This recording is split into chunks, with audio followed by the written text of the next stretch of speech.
Welcome to another Daily Classics Top Pick based on originality, condition, and price. Today's feature car is a 1968 Buick Skylark with just 18,000 original miles. My name is Rob Loferese. You're watching the Daily Classics channel. Let's go check this car out. I found this car this morning and I'll blow it up for us on Facebook Marketplace. It's a very original looking 1968 Buick Skylark with a documented 18,000 miles, but I did put a question mark on that comment. It's automatic transmission, two-door hardtop. It doesn't have the post here, so it's very pretty.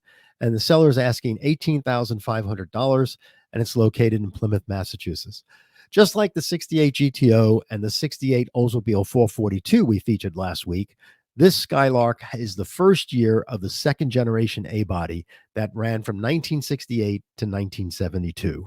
The Skylark's design was very distinctive. It had this concave type bumper in the rear, and it had this beautiful crease that went up the sides of the car. It's a very spear-like look crease that added a little bit to its elegance.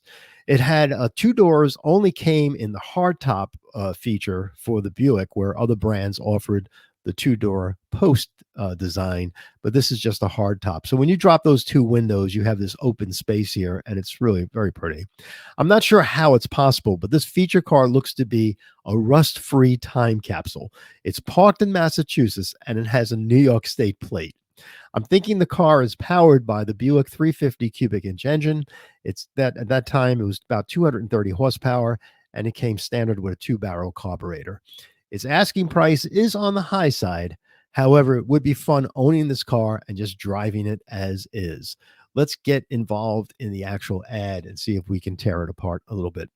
The car looks to be extremely original, meaning that the paint is original, the bumpers, all the badging on the car is correct. We're not sure what this windshield looks like, but if it only had 18,000 miles, I would think this windshield would be pretty crystal clear for its age. Very thin chrome bumpers at the time. We didn't get the 5-mile-an-hour bumpers yet. Then it comes to 73. The car looks so pretty. The seller goes out of its way to point to the odometer, reading 17,779 miles. Again, with a 5-digit odometer, it is possible that this car is 117,000 miles on the clock. And we'll talk about that in a little while. I love the fasten seatbelt sign underneath the speedometer, which is to remind you to put your seatbelt on back in those days. It is an automatic transmission, and one of our members on our Facebook page pointed out to me that it's a 2-speed automatic transmission, which is also kind of unique to find these days. The engine bay looks incredibly original. It's dirty, but it's original, and it wouldn't take much to really polish this engine compartment up. It does have upgraded braking system to it. It looks like it's a 2-system braking system. I believe the 2-circuit braking system was standard by 68, but it definitely looks like it's upgraded. It is a power braking system. You can see the vacuum line. It does have power steering, but there is no air conditioning, and there's no power windows or bucket seats and things like that. So it's somewhat of a base car, for its time. The inside of the car, the dashboard, the pedals, the key it was the last year for the key to be in the dashboard. In 1969, the key was moved on the center column, and it had the interlocking system in there. It has the heater controls, which is easy to read. The carpets look good and original. The seats look very nice. The door panels look as they should.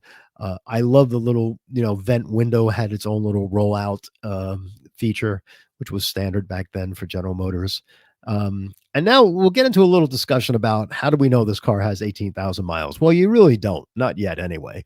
But the telltale time is if it had 117,000 miles or 118,000 miles, a lot of things would be different. The first thing would be if we know these seat covers are the original seat covers, and you can tell once you get there, there's no excessive wear on these seats.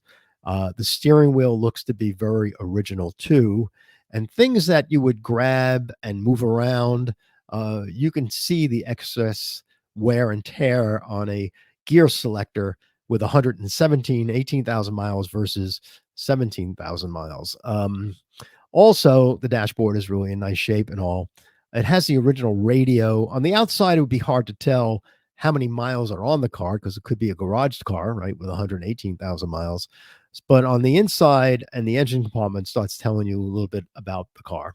So the original build plate there, he's got the original build information. So probably found that underneath the rear seat. He's got two keys, and if they're the original keys, they shouldn't have too much wear on them as well. But he has a lot of ownership information. There's no window sticker, but it's hard to get window stickers. This looks like the car was originally sourced from somewhere in Baltimore. At least that's where the bank was. But there's no address of the original owner on anything here that I can see. Yeah, it's a Maryland dealer. The car came from Brooks Buick in Maryland. So that's interesting.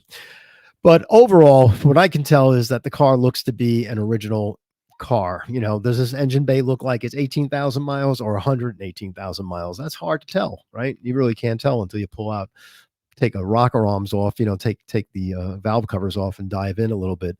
But the wear and tear on an 18,000 mile car versus 118,000 miles, you would see it in the key where you put the key in, some wear and tear. You would see it on the radio knobs. You would see it on the seats.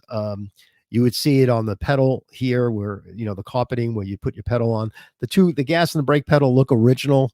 You'll know if these are replacements. You get in there with a flashlight, you can tell. But I'm thinking that this is very, very possible that this car is exactly what the seller is saying. I don't know what other documentation he might have that proves this point, that is 18,000 miles, but I'm sure he must have something because he's pretty clear about that in his ad. So the headlines for me on this car is it's an original car. It's a coupe. It's very personable. It's nothing fancy. It's nothing high performance, but it's a really nice driver, something that you'd really have a lot of fun with. Is it worth $18,500? Most of our people on our Facebook page thought it was worth $15,000 if it had 18,000 original miles. I think that's a little light. I think this car is worth 17.5 easy if it's an original 18,000 mile car. If it isn't, it's worth $12,000 just as it is, because with no rust, we don't see any undercarriage photos. That will tell you a little bit about the car too, how that undercarriage has aged. But yeah, so to me, the headlines on this car is something very positive. If I was up in that Plymouth area, I would definitely scout this car out and report back to the group. But that's it. That wraps up our Daily Classics top pick for today. And to get all the details on this car, if you go to our homepage, you can click on our Facebook group link. That would take you right to the Facebook page. You'll find this car there. You can join the conversations. We have 10,200 members on our Facebook group page, and you can join the fun in having conversations like that.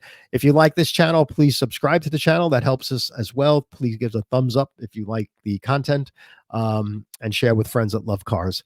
That's about it. See you again tomorrow on Daily Classics. Till then, enjoy and thank you.